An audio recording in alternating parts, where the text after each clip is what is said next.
itu nggak ada, Pak. Iya. Kenapa sih anak kami harus dimasukkan ke penjara gitu loh? Dengan dihadapkannya di pengadilan pun itu udah melanggar, sangat melanggar hukum banget gitu. Cuma sebetulnya kami sendiri aja nggak habis pikir, kok kenapa sih penegak hukum seperti begitu? Padahal kalau saya katakan penegak hukum itu ya, saya contohkan polisi lah ya, mungkin lebih tahu daripada kami ya, orang bodoh ini ya. Mungkin kami ini siapa sih, tapi mereka itu kayaknya sepintar tapi bodoh gitu. Dengan kejadian seperti ini harusnya dia respon, harus bersyukur aturan ada masyarakat sebodoh kami yang mau mengangkat hal seperti ini. Ini kan kredibilitas polisi juga, kebaikan kedepannya polisi juga. Tapi itu kenapa ketika kita ingin membentuk istilahnya penegak hukum yang lebih baik, kok dia malah kepengen tidak baik. Salah contoh sekarang ini, kami menggugat kepolisian bukan artinya kami so jagoan, bukan kami artinya balas dendam, Bukan benci polisi ya? iya bukan benci polisi, karena dari ribuan mungkin jutaan polisi masih banyak polisi yang baik-baik.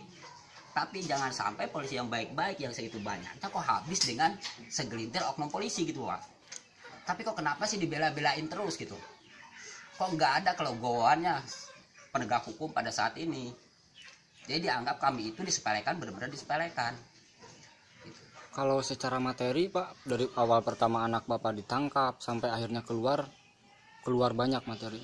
Kalau secara materi mungkin nggak kami bisa hitung-hitung ya. Yang jelas kami kerugiannya udah sangat banyak. Mungkin istilahnya untuk perekonomian kami, kalau istilah bahasa ininya mah lumpuh pada saat kami memproses anak-anak kami. Salah satu dari teman kami pun bahkan ada yang sifatnya mau merilis pekerjaan sampai nggak jadi, mau membuat warung sampai nggak jadi. Ya kami sendiri pun mungkin kalau nggak bisa-bisanya ngomong ke perusahaan, kami bisa dipecat juga. Cuma pada saat itu bisa-bisanya kami ngomong supaya masalah ini beres, kami pun tidak dikeluarkan. Kalau untuk bilang masalah rugi ke depannya, istilah pada saat itu kami itu benar-benar rugi total. Karena anak kami Yayan Setiawan itu aturan tahun sekarang ini udah kerja, saya udah jamin kerja anak saya.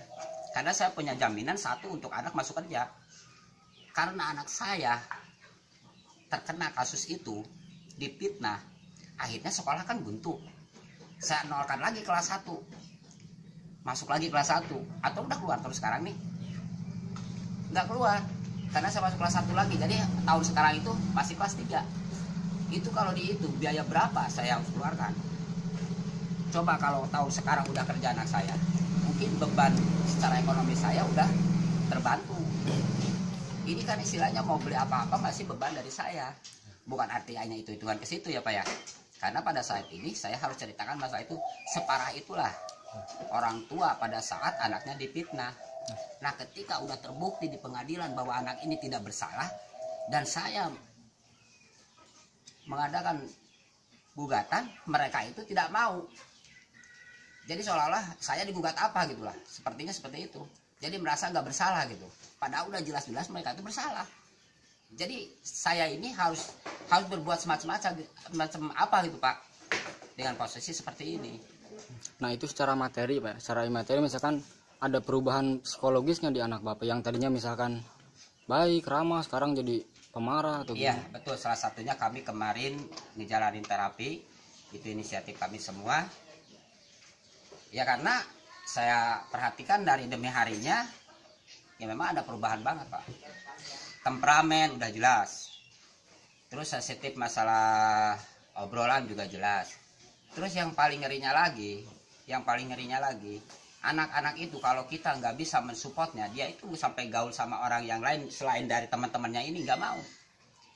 Walaupun nggak ada cibiran secara langsung, tapi minimal dia beban moral. Karena beban moral terlalu tinggi nih Pak buat anak-anak kami. Jadi merasa malu. Pergi ke tetangga aja, walaupun tetangga nggak ngomong, dia udah berpikiran negatif thinking. Iya. Seolah-olah, wah, saya dicibirkan nih karena saya dicap pembunuh. Nah, untuk kebersihan masalah itu kan perlu klarifikasi dari pemerintah juga ya, dari kepolisian juga kan. Karena mereka lah terjadinya anak-anak kami itu bisa seperti ini. Mungkin kalau nggak salah tangkap, nggak apa kan nggak mungkin terjadi seperti ini gitu. Siap.